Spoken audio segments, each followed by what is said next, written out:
Bonjour Jack. Alors, bonne année. Tout d'abord, meilleurs vœux. Nous sommes le vendredi 3 janvier. Il est actuellement 8h57 du matin. Et voici l'enregistrement du 9e cours, d'accord, la 9e leçon. En fait, on avait fait la différence entre an et année, jour et journée, soir et soirée, hein. Et il y a un petit espace ici. Donc, pour résumer, j'ai 30 ans, ce bébé a 8 jours, hein. Le temps qui est passé, 15 jours, 5 jours, hein, j'ai mangé le même gâteau 3 soirs de suite, ça, on pourrait le mettre de côté, ok. Euh, on pourrait dire, je vais manger le gâteau ce soir, ok, ça on connaît. Mais généralement, en on pourrait dire, on l'utilise pour j'ai 50 ans, j'ai 40 ans, etc.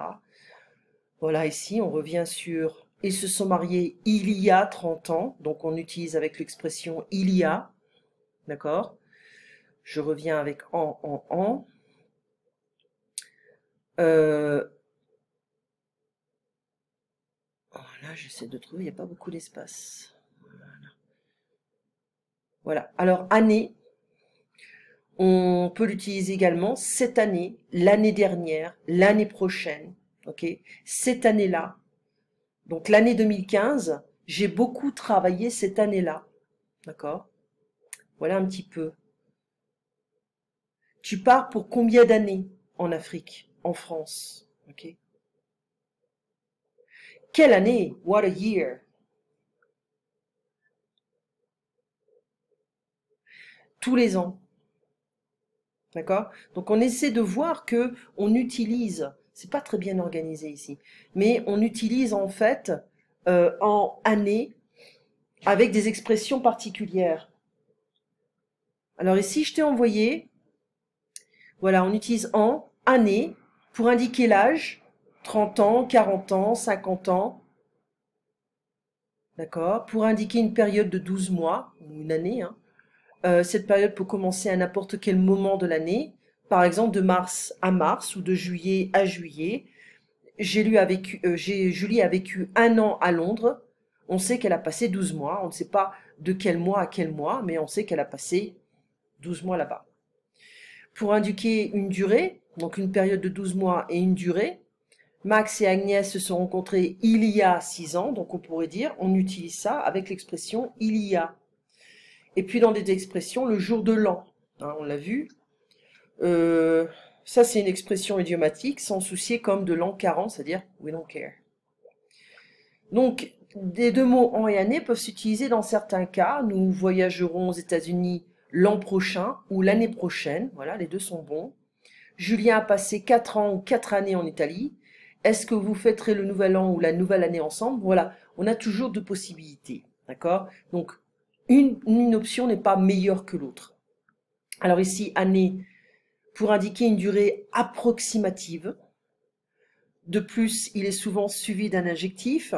Exemple, plusieurs années, une dizaine d'années, quelques années, beaucoup d'années, peu d'années, une année difficile, une année importante, des années mémorables.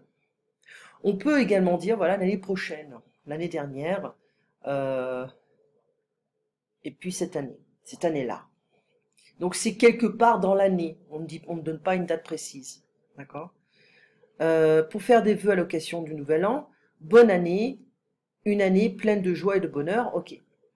Alors, pour résumer, en fait, on utilise an et année assez souvent, mais c'est vrai qu'on a certaines expressions où on utilisera j'ai 40 ans, par exemple, et l'année prochaine, il y a 4 ans, etc. Donc, c'est vrai qu'il y a certaines expressions sont, qui sont particulières avec ces mots-là. Donc, ça a l'air un petit peu, comment dire, ça a l'air un petit peu ce n'est pas vraiment très structuré, c'est normal parce que il n'y a pas vraiment de structure à ce niveau-là.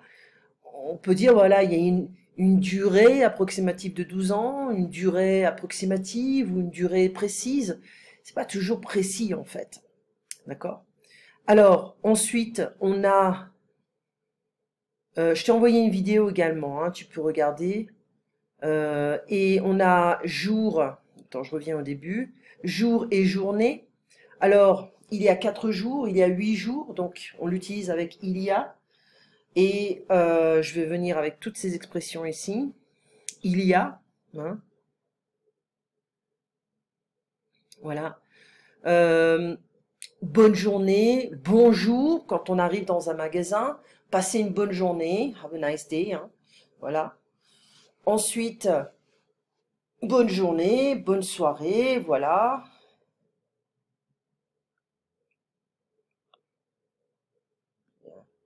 Ce jour-là, that day, cette année-là, ce jour-là. Tu pars pour combien d'années? Bon, ça on l'avait vu. Quelle journée as-tu préféré pendant l'atelier? Ok, quelle journée? Voilà. Alors, moi, je veux dire une chose. Tous les jours, on l'utilise comme ça, avec cette expression, every day, tous les jours. Alors, généralement, la différence entre euh, dans la journée, on est approximatif. Hein. C'est quelque part, ça peut être là dans la matinée, l'après-midi, la soirée. On a également soir et soirée. Alors, il est 8 heures du soir et je passerai chez toi dans la soirée. C'est-à-dire, on ne sait pas exactement. Donc, soir, c'est un petit peu plus précis que soirée. Donc, soirée, c'est plus une durée, une période. Mais, et ça sera la même chose pour matin, matinée. Matin, il est 8 heures du matin. Et je travaillerai dans la matinée, etc. D'accord? Donc, c'est un petit peu... euh, moi, ce que je fais, c'est que j'essaie de me baser sur des livres. Donc, on pourrait utiliser, en fait, à la rigueur, grammaire progressive, niveau débutant, niveau intermédiaire, pour voir un peu ce qu'on nous dit. Donc, en fait, pour résumer, matin, matinée, soir, soirée, matin, il est 8 heures du matin, il est 8 heures du soir, je passerai dans la soirée, je passerai dans l'après-midi. On peut également dire je passerai dans l'après-midi. Euh, L'année dernière, l'année prochaine, cette année-là, ok, j'ai 15 ans, il y a 5 ans, ça fait combien d'années que tu vis ici? Ensuite, jour, dans la journée, on a vu, hein, il y a 5 jours, euh, il y a combien de jours que tu es parti? Il y a combien de jours que tu es parti? Ça fait combien de jours? Ok, etc. Donc, on voit qu'on utilise en fait jour, journée, matin, matinée, soir, soirée, an, année, avec des expressions spécifiques. D'accord? Je te souhaite une bonne semaine et un bon week-end. Tu me diras si on se voit lundi ou pas. D'accord? Confirme-moi. Et puis, j'espère que tu passeras de bonnes vacances. À bientôt!